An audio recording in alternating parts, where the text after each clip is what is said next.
गलती तो नहीं होगा विश्वास प्रस्ताव लाकर? सत्ता पक्ष जिस तरीके से हमलावर है,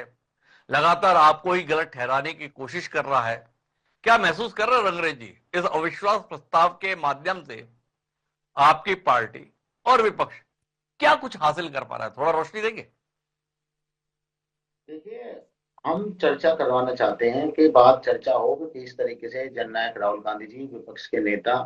को किस तरीके से सदन के अंदर बोलने नहीं दिया जा रहा। तो जो मुद्दे वो उठाते हैं उनका कभी माइक बंद कर देते हैं, कभी कैमरा हटा देते हैं, कभी उनको बोलने नहीं देते, कभी उनको मर्यादा समझाते हैं। तो मैं ये बताना चाहता हूँ, कांग्रेस पार्टी देश की सबसे पहली और बड़ी, कई साल तक हमारा शासन रहा, हमने कभी ऐसा, हमारी पार्टी के भी लोग स्पीकर रहे, मगर तब ऐसा मामला कभी सुनने में नहीं आया कि इस तरीके का जो विपक्ष के, भाजपा विपक्ष में भी रही,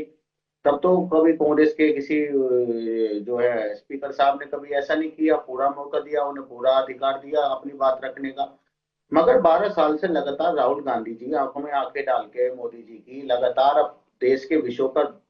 बहस चाहते हैं, मगर मोदी जी उन विषयों पर बहस ही नहीं चाहते। वो हमेशा, आपको पता ही है किस तरीके की राजनीति करते हैं,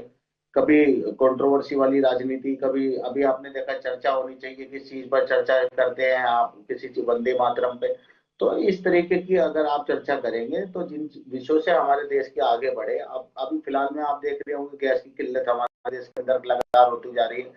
तो हम लगातार मुद्दों को उठाना चाहते हैं जो हमारे